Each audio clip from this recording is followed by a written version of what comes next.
La première dame a failli être convoquée par un juge il y a quelques mois en France. Pour vous, ça participe de la même chose ou est-ce que, en effet, il y a quand même un problème de corruption avéré, y compris dans l'entourage? L'élection est ouverte. Maintenant, vous parlez de M. Mokoko et de M. Okombi. Je ne sais pas sur quels critères on peut dire qu'ils sont les principaux opposants. Je ne sais pas sur quelle pesée électorale cela a pu être jugé. Si on s'en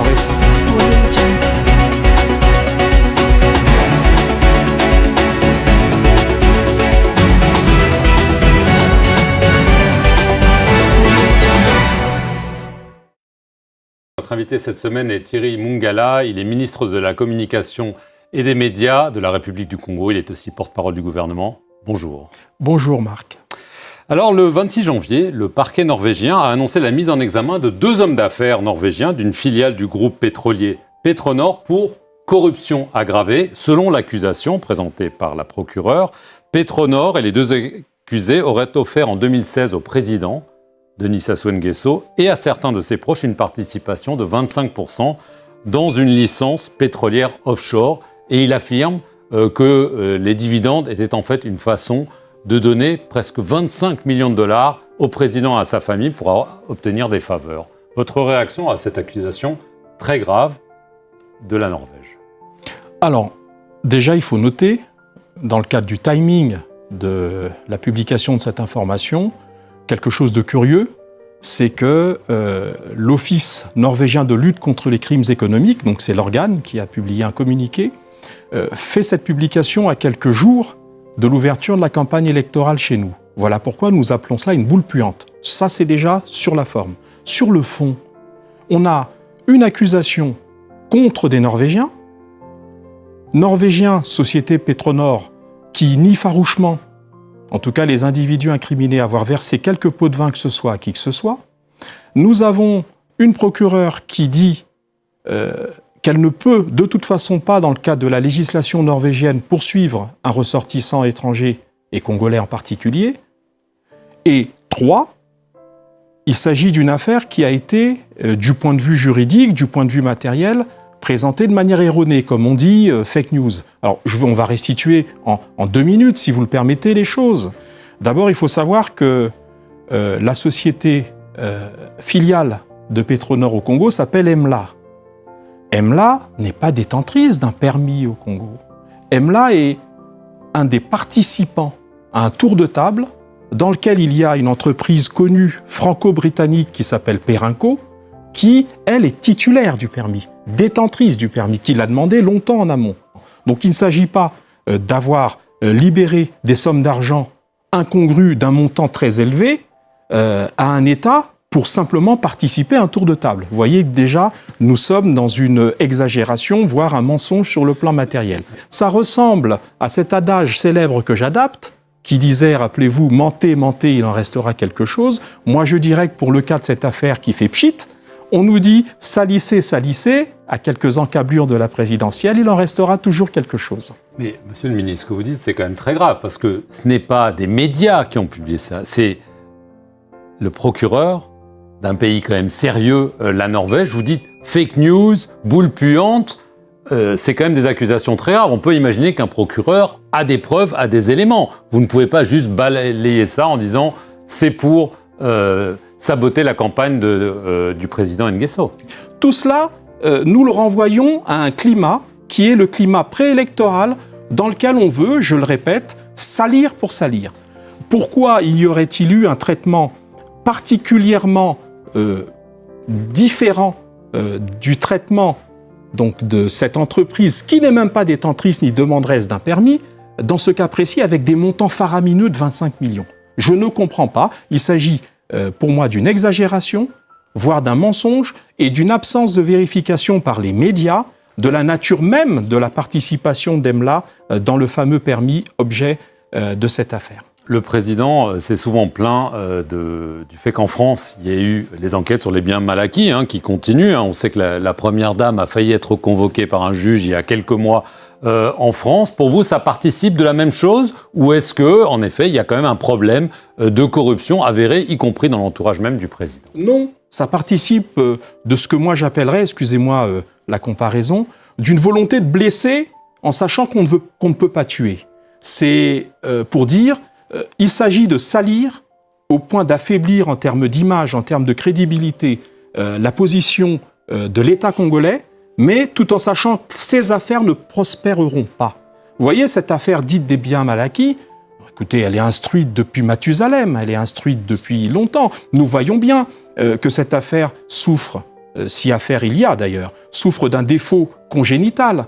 C'est quand vous estimez qu'il y a eu corruption dans un pays étranger et qui concerne de l'argent étranger avec des agents publics étrangers, encore faut-il que vous puissiez démontrer le fait racine, c'est-à-dire le détournement éventuel de fonds publics. Mais aucun juge, aucun procureur, aucun de ceux qui sont censés instruire cette affaire dite des biens mal acquis n'a pris la peine de venir à Brazzaville et de demander à Brazzaville des éléments matériels qui justifieraient du détournement et qui justifieraient donc de l'existence de biens mal acquis. Donc tout cela, c'est la participation des relais, que ce soit les relais médiatiques ou les relais judiciaires, c'est la participation à une entreprise de démolition dont l'objet est simplement de nous affaiblir et d'affaiblir le président de la République du Congo. Alors le président de la République souhaite être réélu, l'élection est prévue le 15 mars prochain. Ces deux principaux opposants sont derrière les barreaux, Jean-Marie Michel Mokoko et André Okombi Salissa. C'est une élection qui est jouée d'avance puisqu'il n'y a pas d'adversaire véritable.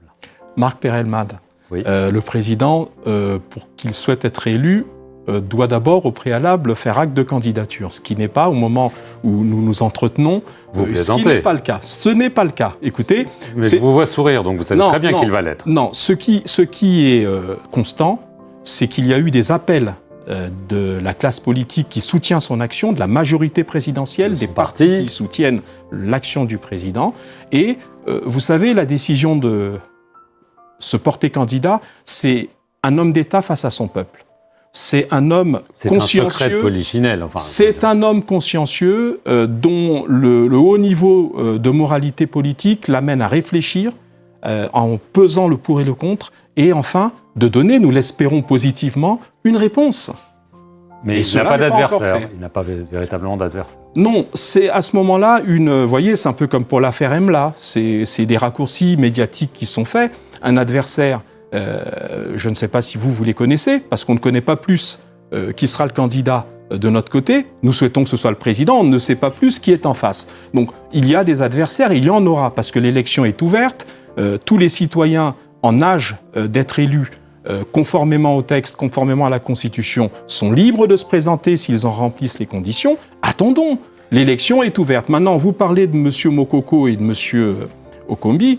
Je ne sais pas sur quels critères on peut dire qu'ils sont les principaux opposants. Je ne sais pas sur quelle pesée électorale cela a pu être jugé. Si on s'en réfère aux résultats de 2016, ils sont loin d'être les principaux candidats ou les poids lourds qui sont annoncés par la presse. Ils sont derrière les barreaux pour des raisons étrangères à leur activité politique, pour des raisons liées à la déstabilisation de l'État et à des complots contre la sûreté de l'État. Donc des choses qui n'ont rien à voir avec leur activité politique. Très rapidement, parce qu'on n'a plus beaucoup de temps, il y a une personne dont on dit qu'il aimerait se présenter, Frédéric Binsamou, qu'on connaît surtout sous le nom du pasteur Ntoumi. Il y a eu des incidents dans son fief du Poul, qui est proche de Brazzaville.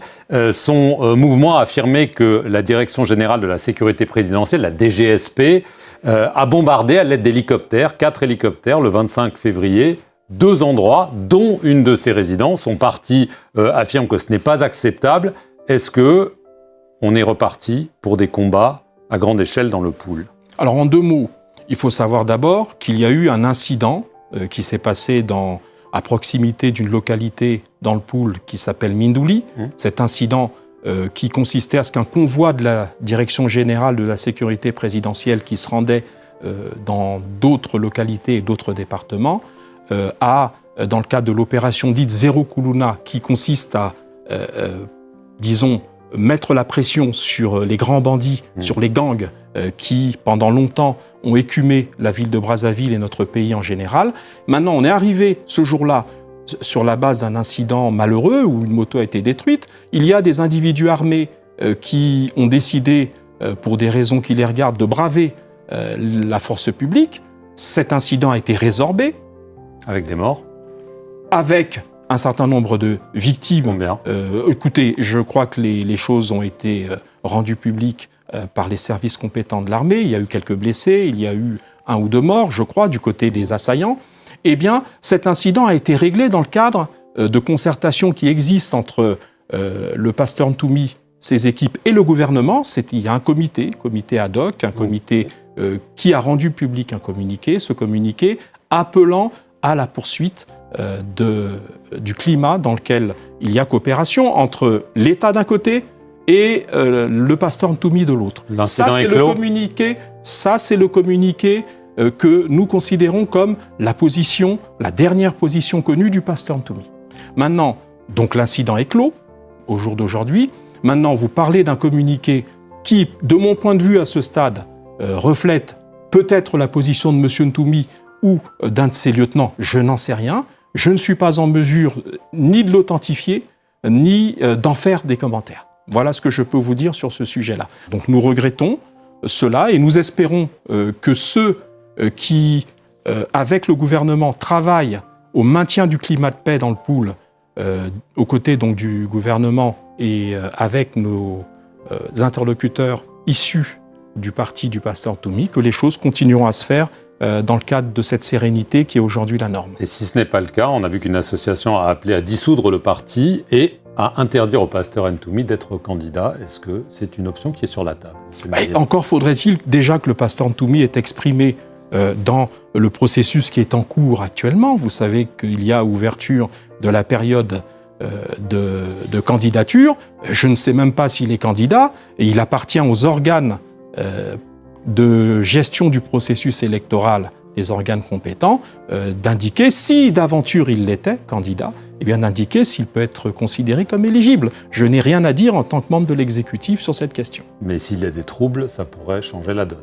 Alors, il n'y a pas de trouble, Dieu merci. Nous souhaitons qu'il n'y en ait pas dans l'avenir proche et dans l'avenir plus lointain. Nous n'avons aucun commentaire, en tout cas au niveau de l'exécutif, sur la qualité des candidats qui doivent se présenter, pasteur Ntoumi ou d'autres.